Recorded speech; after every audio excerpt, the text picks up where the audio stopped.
Ada beberapa faktor yang dapat menjelaskan mengapa banyak denominasi Protestan bermunculan. Berikut beberapa faktor yang mungkin mempengaruhinya. Satu, perbedaan teologi. Protestanisme memiliki sejarah yang kaya dengan banyak gerakan reformasi dan pemikiran teologis yang beragam.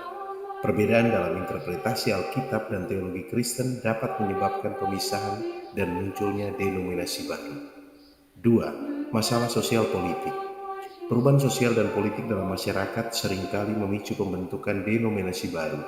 Ketika ada ketegangan atau perbedaan dalam isu-isu sosial atau politik tertentu, kelompok-kelompok Protestan tertentu mungkin memilih untuk memisahkan diri dan membentuk denominasi baru yang lebih sesuai dengan keyakinan mereka.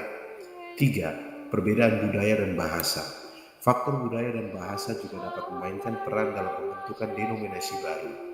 Ketika gereja-gereja Protestan berperan dalam konteks budaya atau bahasa yang berbeda, ada kemungkinan bahwa denominasi baru akan muncul untuk memenuhi kebutuhan dan konteks tersebut. 4. Ketegangan organisasional. Dalam beberapa kasus, ketegangan internal dalam struktur organisasi gereja dapat menyebabkan pemisahan dan pembentukan denominasi baru. Perbedaan dalam kebijakan gerejawi, tata kelola gereja, atau cara keagamaan dapat memicu konflik yang akhirnya mengarah pada pecahnya denominasi.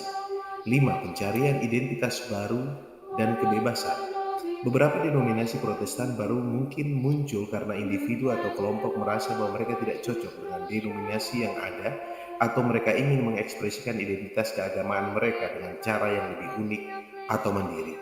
Perlu dicatat bahwa meskipun ada banyak denominasi Protestan yang berbeda, mereka sering memiliki banyak persamaan dalam keyakinan dasar mereka tentang iman Kristen. Gereja Katolik telah bertahan sebagai satu kesatuan yang kuat dan tidak terpecah, sebagian besar karena beberapa faktor berikut. 1. Struktur Gereja Katolik. Gereja Katolik memiliki struktur hierarkis yang kuat dengan Paus sebagai kepala gereja. Paus dianggap sebagai pewaris langsung dari Santo Petrus dan memiliki otoritas tertinggi dalam keputusan dan doktrin gereja. Kepemimpinan yang sentralistik ini mampu membantu menjaga kesatuan dan stabilitas gereja Katolik. 2. Tradisi dan doktrin. Gereja Katolik sangat menghormati tradisi dan doktrin gereja yang telah ada selama berabad-abad. Prinsip-prinsip dan ajaran gereja ini memberikan kerangka kerja yang jelas dan tidak mudah berubah sehingga menyatukan umat Katolik di seluruh dunia. 3. Persatuan sakramen. Sakramen-sakramen dalam gereja Katolik seperti sakramen Ekaristi dan sakramen imamat dianggap memiliki kekuatan rohani yang diberikan oleh Allah. Kepercayaan ini memperkuat ikatan umat Katolik dengan gereja dan mempengaruhi kesatuan mereka. 4. Paus dan Magisterium. Kepemimpinan Paus dan Magisterium atau otoritas pengajaran gereja sangat penting dalam menjaga kesatuan gereja Katolik. Paus dan Magisterium bertugas untuk mengajarkan dan mempertahankan ajaran gereja secara konsisten di seluruh dunia yang membantu mencegah perpecahan yang signifikan. 5.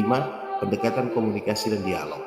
Gereja Katolik aktif dalam mengadopsi pendekatan komunikasi dan dialog dengan anggota gereja yang mungkin memiliki perbedaan pendapat atau ketidaksepakatan. Ini membantu mendorong pemahaman, rekonsiliasi, dan perdamaian di dalam gereja.